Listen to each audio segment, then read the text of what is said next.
Next, please welcome to the stage Executive Founder from Wellville, Esther Dyson.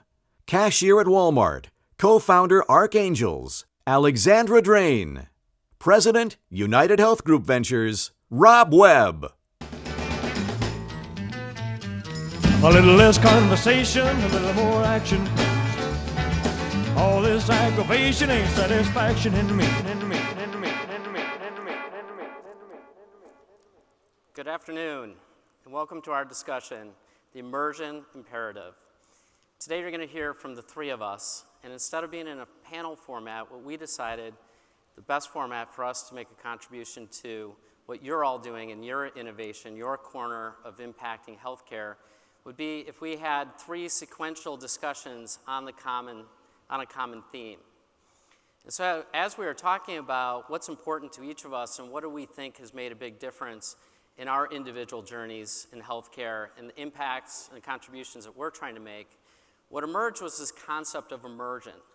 And each of us has a variety of stories about how we've immersed ourselves in the populations and in the systems with which we're trying to have an impact and how we're trying to create a change. And so you're not going to hear kind of a corporate pitch from us. You're going to hear an individual journey. And I apologize in advance, our slides kind of reflect that state. They're a little underproduced. But we wanted to give you some images, some things to stick with you, to think about. And if we make even just a little contribution to your journey, our fellow innovators in healthcare, and how you're thinking about the problems that you're trying to solve from your vantage point in this healthcare system, then we've accomplished our objectives today. So what we're talking about is this idea that we talk so much about having the data and understanding populations and population management. And the reality is, so often we are sitting in our corporate offices and our corporate campuses, and we're isolated from the populations that we're trying to impact the most. And so this idea of immersion is this idea that so few of us have the opportunity to do, which is to get out of our offices, to actually get out into the system and start to understand the impacts that we're trying to make. And so you're going to hear from me first. I'm going to share some of the stories of my journey in healthcare. And then you're going to hear from Alexandra, which is a very deep example of very individual commitment to immersing in a population, really understanding. And Esther's going to clean up here, and we'll walk you through our journeys. So I have the privilege of leading UnitedHealth Group Ventures, and we're a little bit of a misnomer in that we're not a traditional corporate venture group. We're more of a foundry, and we operate in what we think of or what we refer to as white spaces. So we like to go into problems where not a lot of people are operating, problems that have existed for a long period of time, and as we all know, healthcare has multiple constituencies that impact any particular issue. And so we've got a very deep commitment to understanding these constituencies and understanding how the problem was created, how it persists, and what we possibly can do to start to change the trajectory of the situation.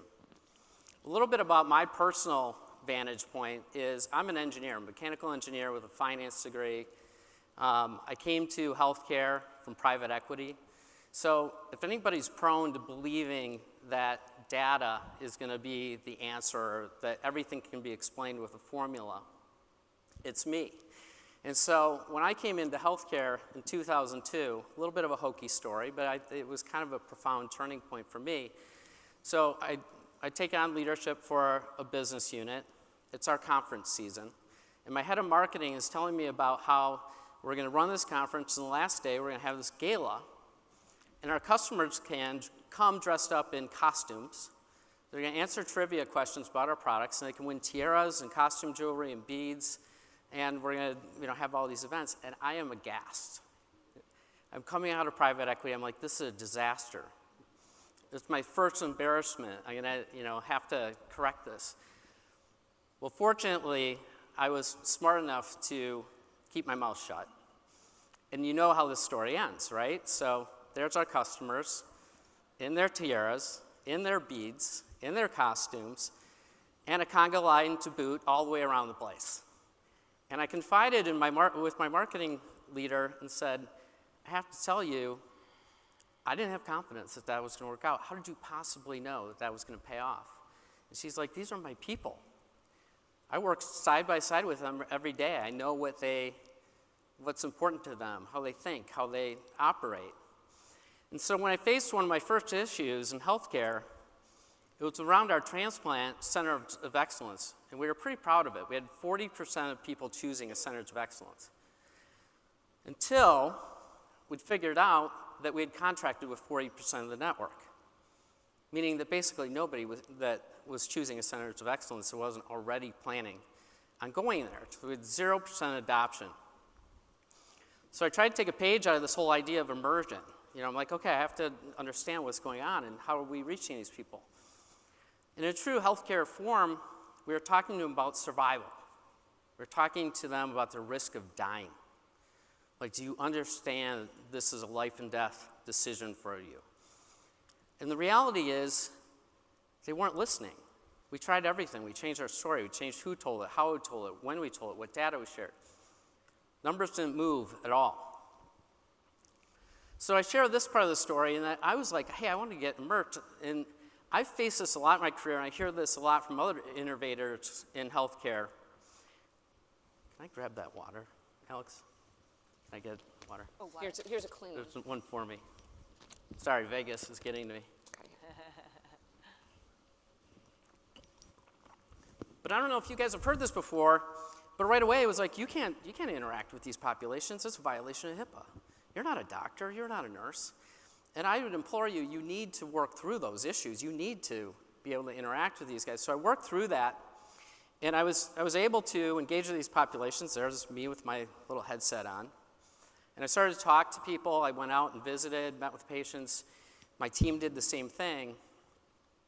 And I was surprised what I heard. I'll never forget these conversations because I still had that healthcare. I was new to healthcare, but I still had the healthcare mindset of mortality and what they should be thinking about, right? And I was shocked at the stories I hear, but what did these people really care about? I heard story after story about what am I going to do with my dog? How's my family going to possibly visit me if I'm not close to home? Who's going to take care of my house? How am I going to get there? And who's going to pay for all of that travel? We heard these stories over and over, and if you look at our program wasn't designed to address any of these. And we had significant operating challenges. Go tell a clinician that you need to figure out how to help somebody find a place for their dog. And they're like, that's not what I do. And we kind of said, well, do we want to have people make different decisions or don't we? And so we completely changed how we presented our information. We completely changed how we engaged these consumers. Completely changed the type of data that we talked to. And I got to tell you, I stand here today looking at it, well, this is probably obvious. You may be thinking that from where you sit. It's not obvious. If it was obvious, we wouldn't be doing this. I observe it all over healthcare, where we just continue to miss the mark. And so what happened was we changed it, and we went from basically a 0% adoption rate to almost 100% adoption. We went from 40% centers of excellence to 93%. So the next challenge is diabetes prevention. This is another example from my journey through healthcare, where we had invested substantially in developing a program. And we'd hired the best experts, and we'd engaged, and we were going at this for years, and we engaged very few people. We went right back to, for whatever reason, this notion of talking to them about dying again. So it's a symptomless disease, but we wanted to really try to convince them that they weren't going to see their children, their grandchildren, they were going to die early, all these other things. And the fact of the matter is, and you'll hear from my colleagues, that's not what they were thinking about on a Monday. We wanted to diagnose them. There was just this deep commitment in healthcare. We have to diagnose them with pre-diabetes to engage them. And we want to see them in person, so they have to drive to a venue that's acceptable to us. And so, honestly, we did this with vigor for years with a lot of smart people from healthcare. And our form of immersion was bringing in an executive from Beachbody, and he was making his living taking fit people and making them extremely fit with P90X and Insanity and other things. But the reality was Seth knew consumers. He worked his way through college by selling vacuum cleaners door to door. He would go into somebody's house unscheduled, pour a bunch of dirt on their carpet, hopefully remove it with the vacuum and sell them this overpriced machine. He was the top salesman every year. So this guy knows consumers. And he came in the most polite way, he said, this looks to me like a bunch of healthcare executives trying to put something together for consumers. So Long story short, he basically inverted the whole thing. He turned the message from negative to positive, got rid of the diagnosis notion. He basically kind of took the healthcare out of the thing and put the consumer back in. And we engaged more people in the first 3 months of the new version of the program than we had in the prior 3 years. And it just escalated from there. So I'm going to give you one more example before I hand it off to Alexandra, and that's in the area of renal care. And this is another example where I think of deep immersion, where we had a team of people not spend months, but frankly years understanding this industry. It's a $150 billion space, significant adverse outcomes, and one of the unique things is in the rest of the world, about 30% of the dialysis care is delivered at home, but in the US it's only 9%. And we have all sorts of education, we have all sorts of things that are going on, and that number has moved, but it hasn't moved nearly like it has in other parts of the world. And so one of the facts I'm going to share, and just in the interest of time, I have to keep this element short, but we went so far as basically to do time studies and shadow some of the clinicians in this space. And when we did the math, what we discovered is that some of the key clinicians in this, we were in essence asking them to take a 50% pay cut. And it was no wonder that we had problems with adoption. And so once we corrected that, we saw a dramatic lift in engagement. So these are just a few of examples from my experience. They're more corporate, a little more high level. But what you're about to hear is a very profound level of immersion. And without further ado, introduce Alexandra Drain. Thank you. Thank you. So I think there are a bunch of sort of themes that are emerging at this extraordinary event. And I think the question for me that I keep coming back to is really, what is it to be human? And as humans, how are we doing? Really, how are we feeling? And I think how we answer that is at the core of a lot of what's going on with healthcare. So I want to throw out 2 examples and then a challenge to this audience. Example number 1 is what I would call our Facebook self versus our Google self. And our Facebook self is the self that we project to the outside world. It's the self that pretends everything is awesome. We're impossibly attractive, we're so happy, we're so in love. We're saying a lot of really important and impressive things. We're incredible parents. We are having sex all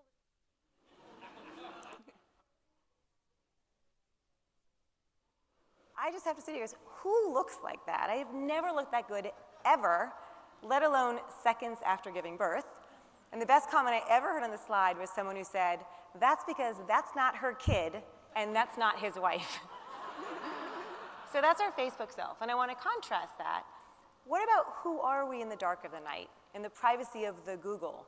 And what questions are we asking when we think nobody can see? Do this exercise. Start typing in "is my" and just begin the word husband or boyfriend. And this is what you'll see pop up. Google's top 10 searches that begin with these letters. Is my boyfriend gay, cheating, a narcissist, using me, autistic, controlling, bipolar, a sociopath?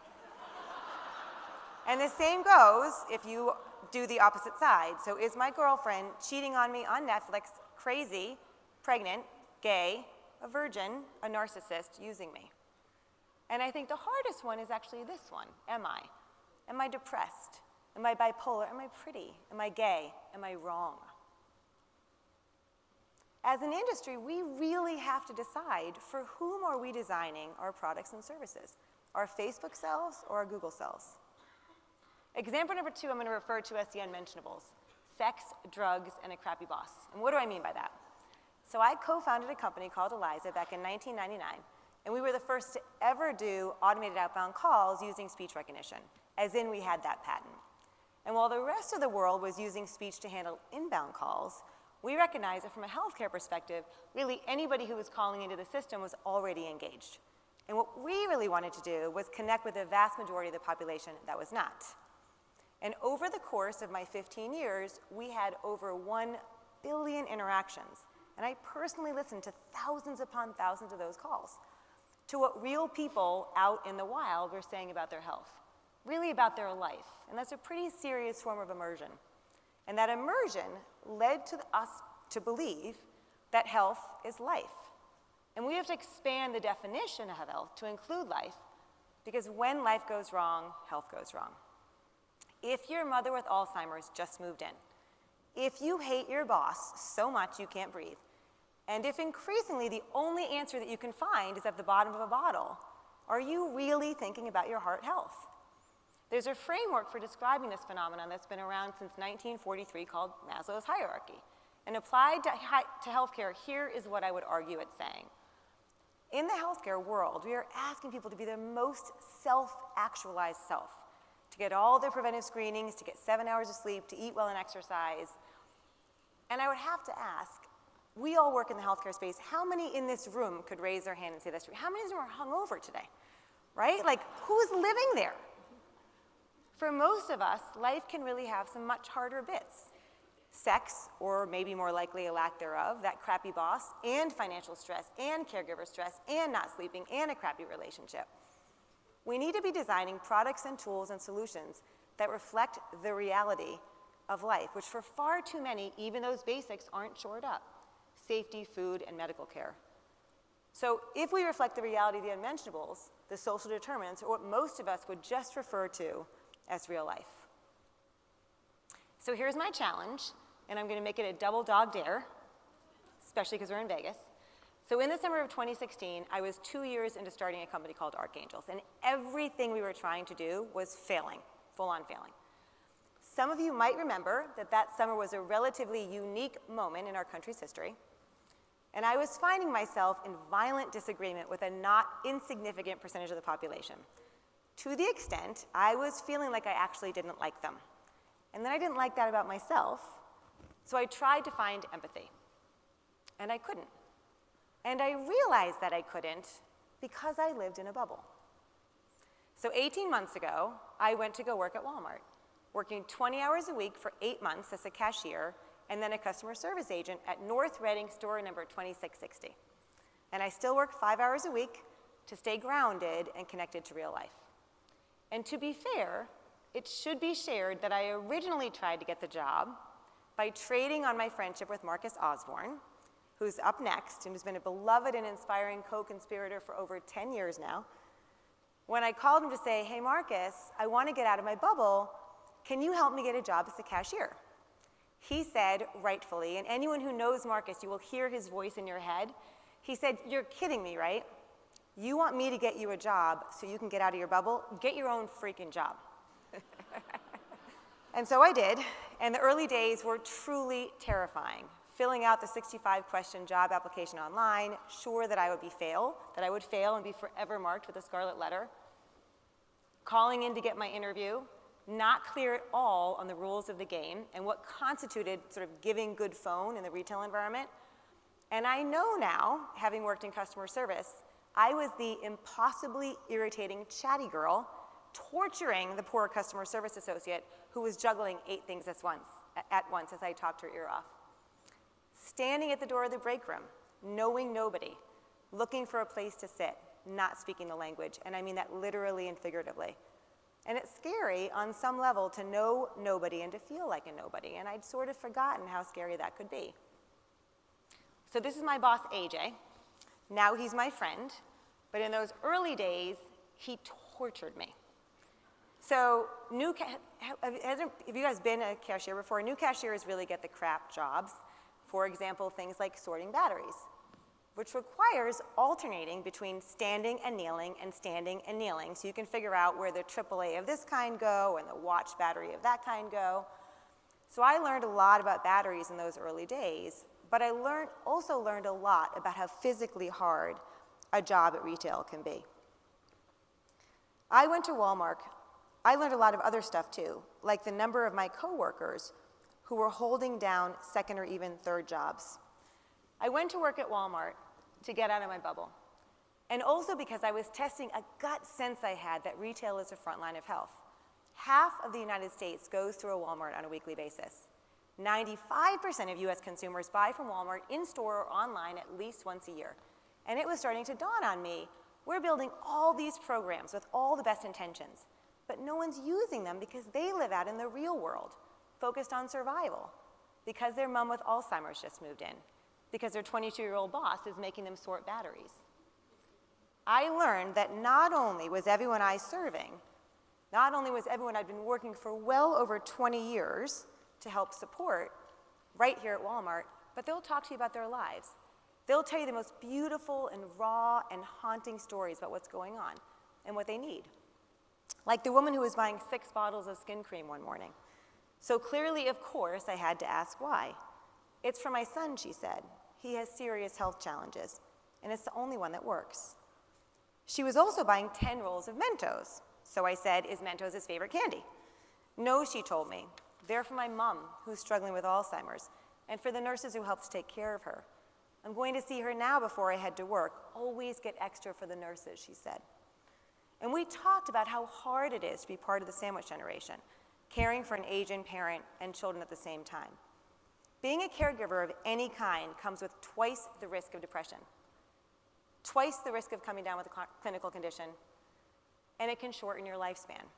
And for her, it would be even harder, since her son was struggling with serious health challenges as well. I put my hand on her shoulder and said, I hope you're doing okay. I hope you're finding time to take care of you. And she put her hand right back on top of mine, gave me the most beautiful smile, and replied, God doesn't give you anything you can't handle. And then she walked out the store. I don't want to forget the stories, and so I write them down on cashier tape, and here's what I've come to realize. Big data is great, but you know what's even better? Big stories. Big, real stories about the shit that's hard. The current Archangels movement has Walmart associates wearing wings as an excuse to get conversations started with caregivers for the sole purpose of saying thank you to this incredible population. Thank you, and here's where you can go to get support. Think about what I just said. Our engagement breakthrough is to wear wings at Walmart. That's crazy, but it's actually not. But I could never, ever, ever have known that until I was deeply and truly and completely immersed in the problem I was trying to solve and the population I was working to serve. Until instead of thinking, who are these people? My whole body thrummed with these are my people. So am I saying you need to go to work at Walmart for 20 hours a week in order to be immersed? No. But I can guarantee that until you stop thinking about the people you're trying to impact as those people, until you can stare literally story after story after story about the hopes and the dreams and the challenges and the pains and the joys and the loves of the people that you're trying to serve, you will not be immersed. And you will not be lit from within with idea after idea for how to serve your people. So find a way to get out of your office and out into the world and shoulder to shoulder and soul to soul with the people most impacted by the problem that you're trying to solve. Until you're immersed, you'll always feel a divide, an us versus them. Figure out what you can do to get out of your bubble. Get immersed. It's imperative. I double dog dare you. Esther. Thank you.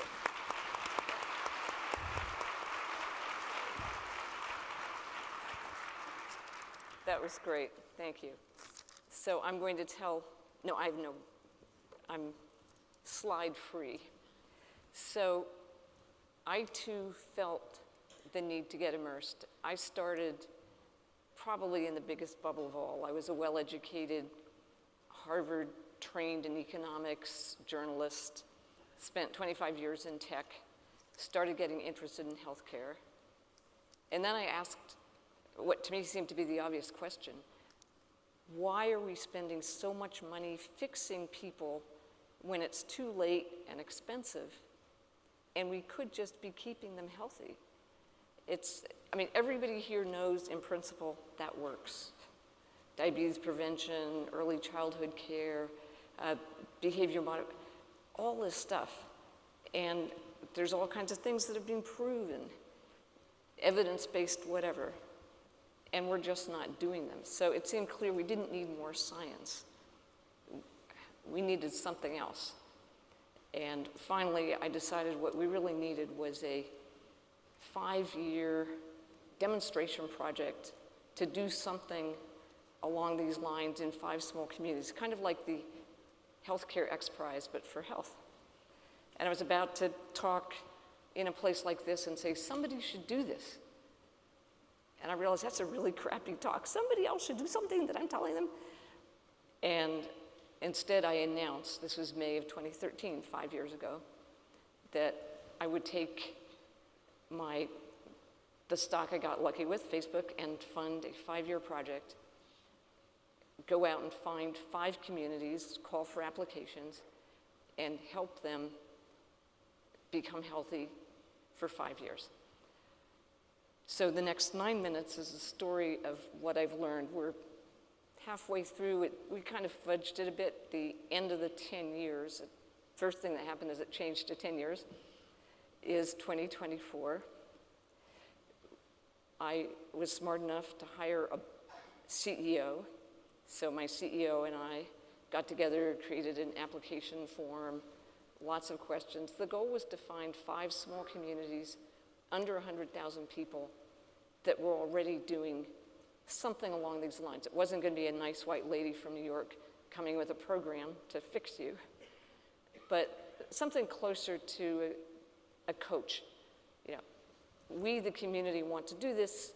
We'd love somebody from New York that kind of knows people in government and maybe knows somebody from Walmart and some health system stuff and can be helpful, but we want them to help us do what we want to do. We don't want to just adopt somebody else's program wholesale. So we put out this call for applications, got 42 communities to apply. The summer of 2014, Rick and I and a couple of advisors visited 10 of them and picked 5. They are, and one turned over, but I have only 8 minutes.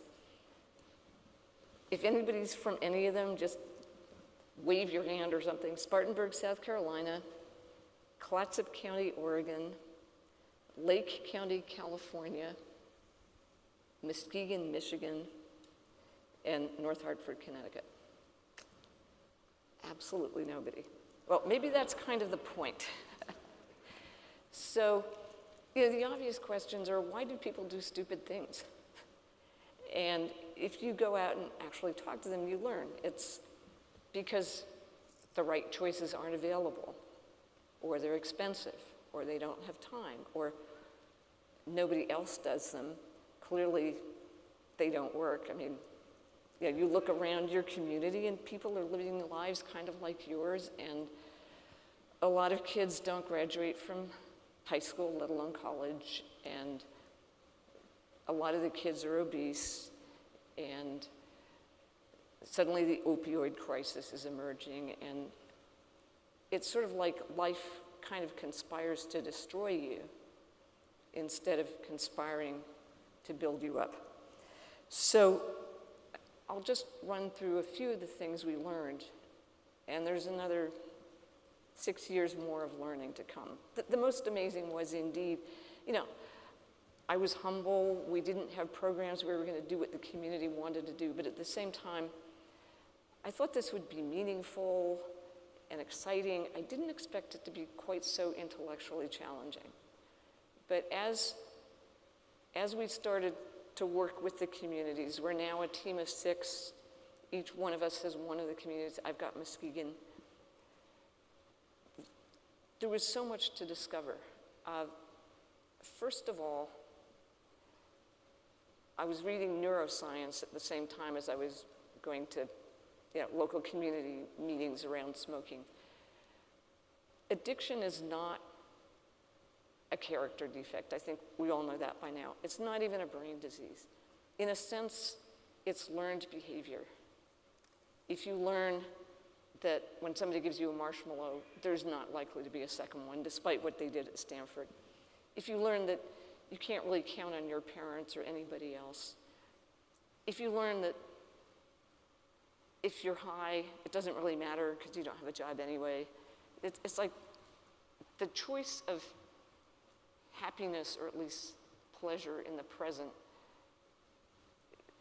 the choice of the other stuff isn't that exciting if you live in a depressed place where everybody's sick and you always feel kind of tired or whatever. So how do you, in a sense, I tried to explain this to my friends in artificial intelligence. What we really need is a better training set for the 1-year-olds.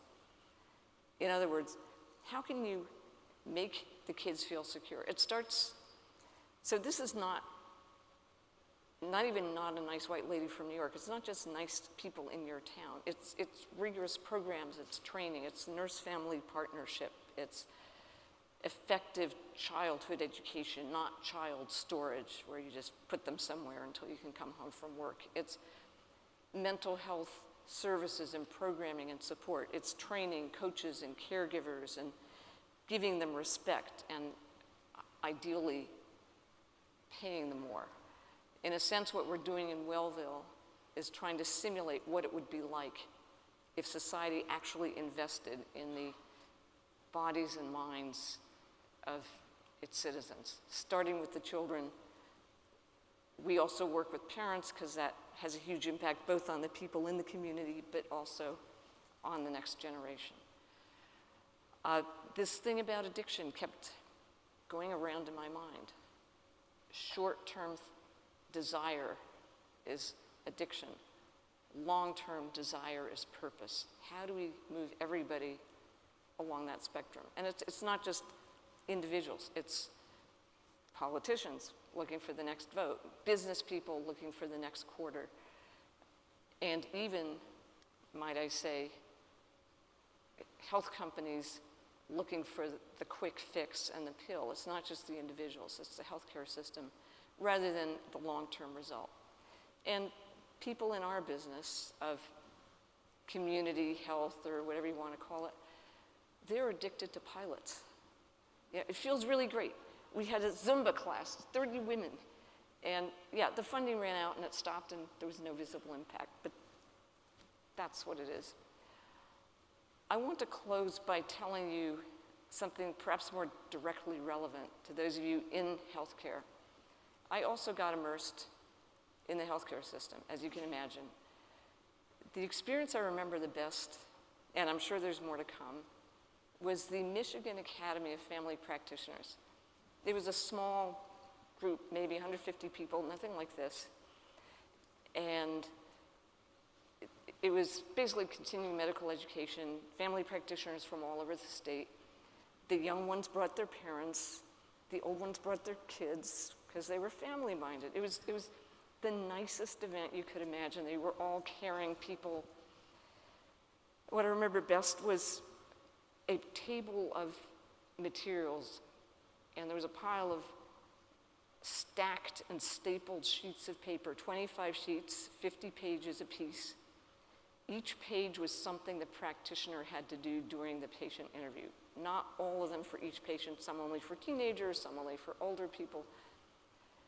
But everything that we do, everything that all the startups here are selling, the great new app, the new patient intervention, the diabetes prevention program, is your thing good enough to replace one of those pages? Do you understand how busy that poor practitioner is just trying to deal with the patient they got in front of them? So from the point of view of the healthcare system, it's number one, understanding what's happening on the front lines, but also understanding that there has to be more communication between the healthcare system and the community services, whether it's the YMCA's diabetes prevention program or the food bank. You heard David Feinberg yesterday talking about food systems in his communities. We're working with a couple of the local Walmarts on referring people to the YMCA. We're working with the local food hub. That's what really makes it all change. And none of this would I ever have known anything about if I hadn't actually, with our team of 6, gone out into the real world. So I personally have made a commitment for the next 10 years to think long term and to stay immersed. Thank you all. Thank you, Alexandra, Esther, and Rob.